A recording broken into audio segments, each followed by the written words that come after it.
سمجھتے ہیں کہ میرے بعد میری اولاد ختم دلائے گی، میں بخشا جاؤں گا۔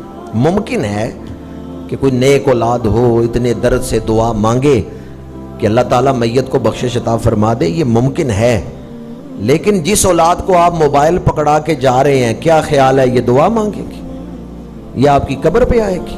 خود فکر کریں، اپنی موت کی خود تیاری کریں۔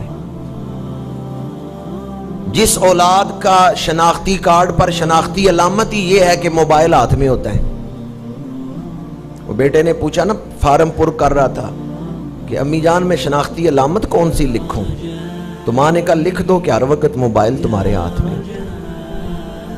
جس اولاد کو آپ اس قدر موبائل کا عادی بنا کے جا رہے ہیں، کیا وہ آپ کے لیے بخشش کی دعائیں مانگے گی؟ میرے ایک دوست ہیں سیالکوٹ، وہ کہتے ہیں یہاں ایک امیر ترین آدمی بیمار ہوا تو اسے لاہور لے کے جانا تھا، تو ہیلی کاپٹر آیا سیالکوٹ، ہیلی کاپٹر میں بٹھا کے اسے لاہور لے کے گئے۔ یعنی صرف امیر نہیں، امیر ترین آدمی تھا، لیکن دولت سانس تو نہیں بڑھا سکتی۔ لاہور گیا، کچھ دن زیر علاج رہا، فوت ہو گیا۔ میت واپس سیالکوٹ آئی، اس کے بیٹوں نے مجھے بلایا کہ آئیں ہمارے والد کو غسل دے جائیں، تو چونکہ میرے بھی تعلقات تھے مرنے والے کے ساتھ، میں چلا گیا میت کو غسل دینے۔ جس کمرے میں میت رکھی ہوئی تھی وہاں میرے علاوہ اس کے 2 بیٹے بھی تھے اور 2-3 آدمی مدد کے لیے تھے۔ سردیوں کے دن تھے جب وہ بابا جی صاحب فوت ہوئے ہیں، تو میں نے دیکھا انہوں نے بڑی مہنگی سویٹر پہنی ہوئی ہے، برانڈڈ سویٹر تھی، 50,000 روپے کی سویٹر تھی، امیر لوگ پہنتے ہیں 50,000 روپے کی سویٹر۔ تو بیٹے نے مجھے کینچی پکڑائی، اس نے کہا حضرت صاحب یہ لے کینچی اور کاٹ کے سویٹر اور کپڑے اتار لے۔ تو میں نے اس کو کینچی واپس کر دی، میں نے کہا کینچی پکڑ لو، بڑی مہنگی سویٹر ہے، میں ویسے اتار لیتا ہوں، طریقے سے اتار لیتا ہوں، کاٹنے کی ضرورت نہیں پڑے گی، تم اس سویٹر کو استعمال کر لینا، تم پہن لینا۔ تو اس نے آگے سے غصے سے کہا حضرت صاحب آپ کو نہیں پتا مردے سے اتارے ہوئے کپڑے نہیں پہنے جاتے، مردے سے اتری ہوئی سویٹر میں پہنوں؟ وہ میرے دوست کہتے ہیں میری آنکھوں میں آنسو آ گئے۔ میں نے کہا یار اوروں کے لیے یہ مردہ ہے، تیرا تو باپ ہے۔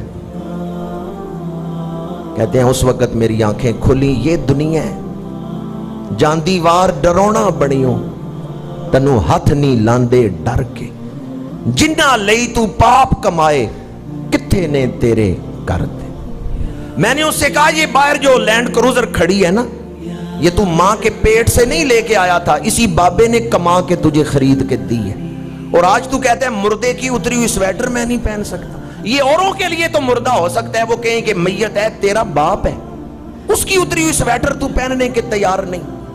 اس اولاد پہ آپ فخر کرتے ہیں، یہ بعد میں قبر پہ آئیں گے، یہ بعد میں آپ کے لیے دعا مانگیں گے۔ خود فکر کریں، ہاں اولاد کی تربیت ایسی ضرور کریں کہ اولاد کے دل میں خوف خدا پیدا کریں، اور اگر آپ ان کے ہاتھوں میں موبائل پکڑا کے جا رہے ہیں تو پھر یہ توقع نہ کریں کہ وہ قرآن پڑھ کے ایصال ثواب کریں۔ آج خود فکر کریں، جو آدمی موت کو تو مانتا ہے کہ مرنا ہے لیکن تیاری نہیں کرتا، وہ اپنے آپ کے ساتھ مذاق کر، اور اس مذاق میں تو 99% ہم لوگ شامل ہیں۔ ہم سب مانتے ہیں کہ مرنا ہے، تیاری کوئی نہیں۔